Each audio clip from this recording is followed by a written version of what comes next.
Boa noite a todos os irmãos. Sejam bem-vindos aos canais do Centro Espírita Deus, Amor e Caridade de Tubarão. Eu sou Marília e hoje eu vou falar a respeito de um capítulo do livro Despertar, Nossos Desafios na Transição Planetária, do autor espírita Haroldo Dutra Dias. Então, esse capítulo começa falando de uma questão fundamental: o amor transforma. E para tanto, Haroldo vai citar um trecho da obra No Mundo Maior, de André Luiz, psicografada por Chico Xavier.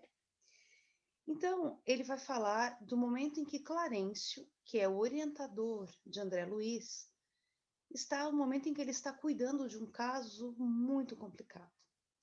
Um caso em que um filho assassinou seu pai. Posteriormente, esse pai, animado por sentimentos de vingança, 20 anos depois, passa a atormentar o filho na condição de obsessor espiritual. Então, nós vamos perceber como os irmãos da espiritualidade superior operam nesse trecho da obra de André Luiz. De acordo com a narrativa, então, tratava-se de um pai que havia sido assassinado pelo filho adotivo. Então, o pai recolhera essa criança no seio da sua família, entretanto, era um homem bruto, um homem que não era dado a demonstrações de carinho e construiu para com seu filho adotivo uma relação muito difícil. E esse filho e o pai sempre se agrediram mutuamente, o que culminou num dia num assassinato. Sendo que, como dissemos, esse pai passou a obsidiar o filho. E o filho encarnado é levado ao mundo espiritual durante o sono e Clarencio chama a irmã Cipriana, que era um espírito de autoescola, um espírito muito evoluído. E diz o seguinte para André: André, fique atento, porque esse caso não pode ser resolvido pelo intelecto, apenas pelo amor, apenas pelo sentimento.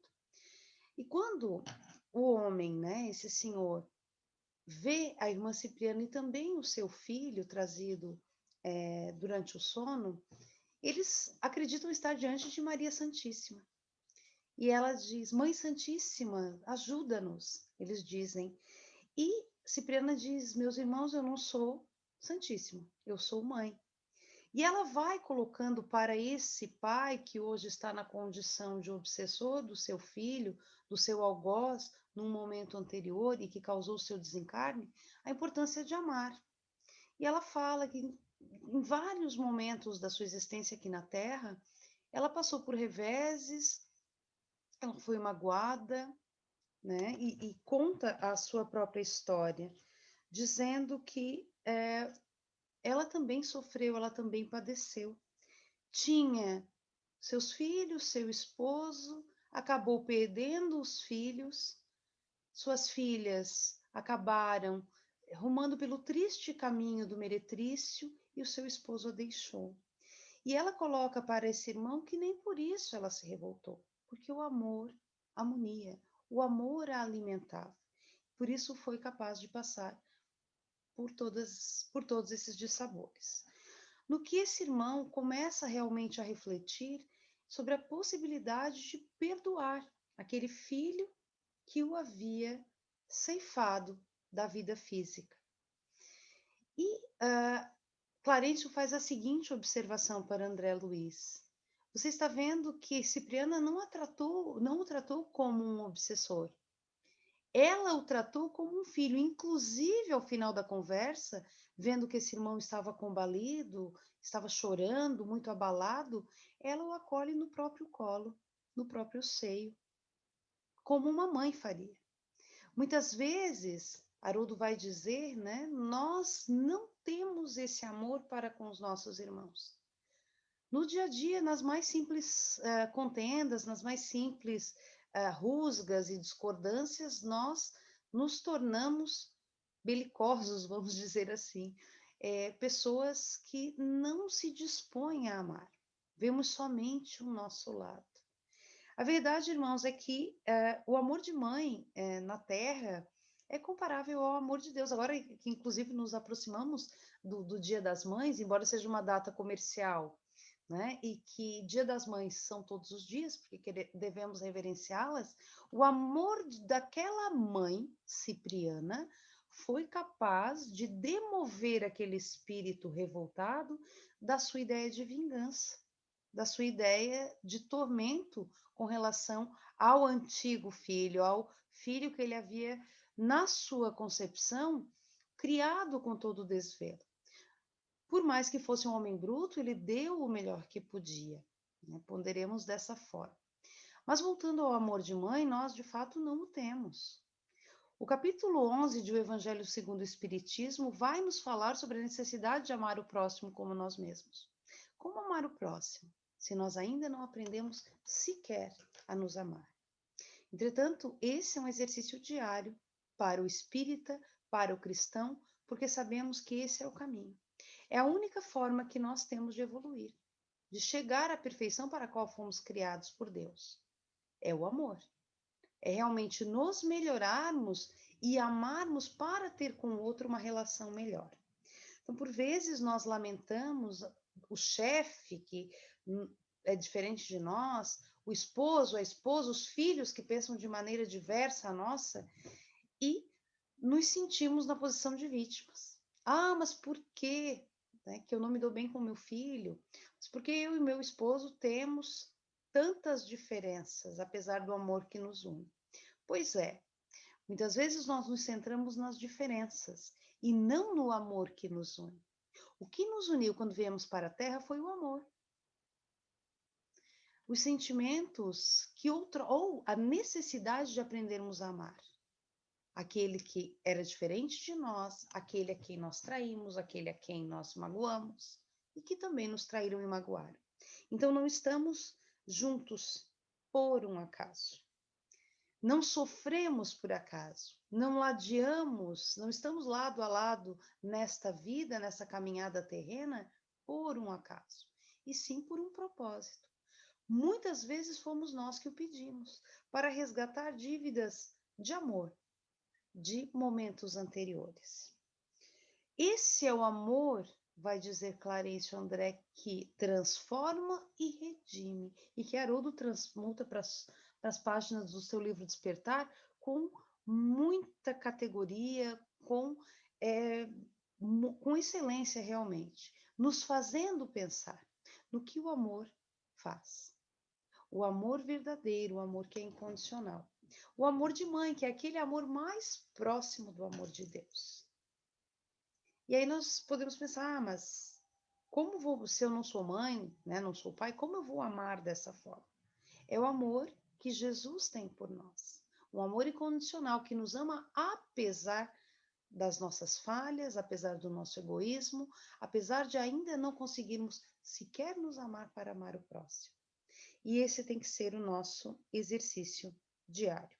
De como sugere o nome da obra do Haroldo, despertar para a vida que caminha, para a vida que é diária e que exige de nós todos os dias que nós amemos verdadeiramente no trabalho, na via pública, mas especialmente dentro da nossa casa, que é onde estão aqueles que com certeza já ladearam conosco em outros momentos e que em experiências passadas talvez nós tenhamos deixado de amar, nós tenhamos abandonado, nós tenhamos ignorado.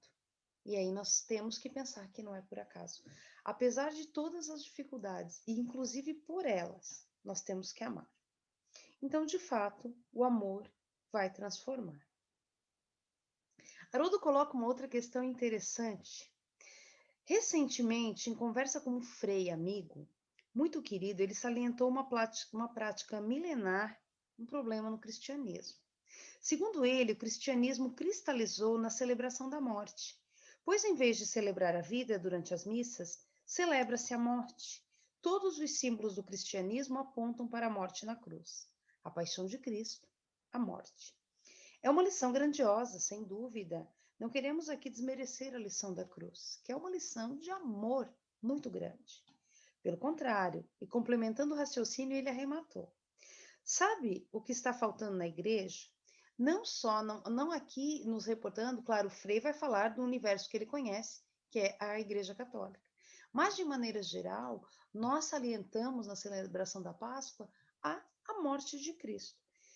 Está faltando celebrar o domingo de manhã, o túmulo vazio. Fale isso, meu filho, para os seus amigos e amigas espíritas. Então, quer dizer, celebrar o amor de Jesus, que é um amor que vive, que é um amor incondicional, que está conosco em todos os momentos. É claro que, como nesse exemplo, não queremos aqui nos opor aos irmãos, porque toda manifestação religiosa é extremamente válida, mas somente citando o exemplo de que, por vezes, pensamos na morte, no sacrifício de Cristo, quando devemos, segundo Frei Amigo de Haroldo, celebrar o domingo de manhã, celebrar o momento em que Jesus aparece para os seus apóstolos mais vivo do que outrora. Ou seja, celebrar um amor que vive. E como nós, como indivíduos, como cristãos, temos feito esse amor viver? De que maneira ele vive em nós? Realmente estamos nos utilizando do nosso tempo para nos melhorar, para sermos mais fraternos, mais amigos, pessoas que perdoam mais facilmente? E então fazemos essa reflexão a respeito de como é a nossa vida diária. Sim, porque é por isso que seremos avaliados quando no mundo espiritual estivermos de volta à nossa verdadeira casa. Amamos? Fizemos pelo nosso próximo? Ou nos preocupamos apenas com os títulos, com a ascensão profissional, que, é claro, é válido, mas não é aquilo que vai nos valer no mundo espiritual, e sim o amor que transforma, como disse Haroldo, o amor que redime, o amor que vai realmente cobrir a multidão de pecados, ou seja, vai fazer com que sejam suavizadas as nossas provas. Se nós temos uma prova por vivenciar e a espiritualidade nos encontra aqui trabalhando, tenhamos a certeza da piedade de Deus. Não que nós não vamos passar pelas provas. Como disse Haroldo, o amor não nos isenta, e sim nos sustenta diante das provas dessa vida. Diante daquilo que ainda nos desafia, daquilo que ainda nos entristece, nos magoa, nos faz sofrer. Ontem, em conversa com os alunos, numa aula que nós dávamos, uma aluna disse o seguinte: professora, todo mundo sofre. E é verdade. Todos nós que estamos na Terra, nessa grande escola, aqui estamos não para sofrer, mas para aprender. E o sofrimento acaba sendo um companheiro, resultado de coisas que deixamos para trás, de dívidas de amor antigas, e também da nossa própria imprudência e imprevidência diante das questões da vida terrena, dos nossos excessos, daquilo que ainda há de mal em nós, daquilo que ainda não conseguimos burilar, aquilo que ainda não conseguimos perdoar, aquilo que ainda não conseguimos relevar, a resposta automática que nos vem quando alguém nos ofende e que ainda por vezes nos sentimos, hoje menos, né? Estudando a doutrina espírita, sabemos da importância de não revidar, não pagar o mal com o mal.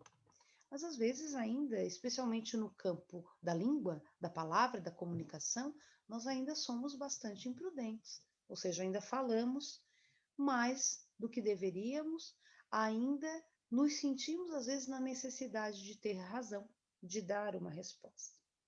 Não somos simplesmente imortais, diz Haroldo, mas imortais em processo evolutivo de aprimoramento, destinados à felicidade plena e à plenitude do ser. Mas a plenitude do ser começa com os pequenos passos que nós damos, com a vigilância do pensamento, da palavra e das ações.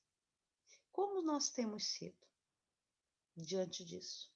Temos nos deixado transformar pelo amor, sim, porque sabemos que estamos aqui para isso, não é? Temos celebrado, como disse o Frei Amigo de Haroldo, a vida, o amor em vida, representado pela vida de Jesus, pelo seu trabalho como governador do planeta Terra e que está sempre atento às nossas necessidades. E aí, Haroldo vai nos trazer sobre a questão renovadora da prece. Quantas vezes recorremos à prece para tomar uma decisão, por exemplo, no trabalho? Uma decisão relacionada ao nosso filho, a uma resposta que tenhamos de dar a ele? Quantas vezes nós oramos quando nos acontece, por exemplo, um incidente no trânsito, alguém bate no nosso carro? Nosso primeiro impulso é: o que essa pessoa está fazendo? Está desatenta? Está dormindo? Que bateu no meu carro? E muitas vezes nós não pensamos que ela pode ter passado mal, que ela pode estar precisando da nossa ajuda. E uma prece nesses momentos de tensão nos ajuda muito, mas especialmente quando precisamos decidir algo. Tomar o recurso da prece é algo extremamente necessário para acalmar o pensamento, para preparar os sentimentos, seja nos momentos bons ou naqueles momentos mais desafiadores. E ele até dá um nome, né? A oração sonrisal ou oração sal de fruta. Aquela que se usa quando a indigestão já está consolidada. Por vezes, a nossa oração, ela se dá dessa forma, de uma forma reativa. Ou seja, já aconteceu uma discussão, eu já tomei uma decisão precipitada, da qual me arrependi, e aí eu vou buscar o recurso da prece, porque eu estou desarmonizada.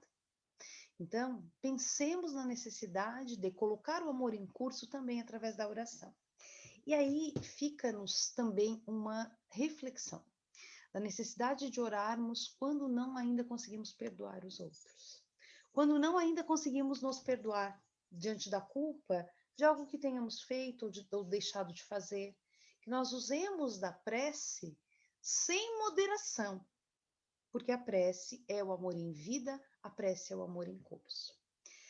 E em torno da vivência espírita, por vezes nós pensamos que, por estarmos na casa espírita, por estarmos atuando, nossas provas serão, não, talvez não amenizadas, mas algumas pedrinhas tiradas do nosso caminho.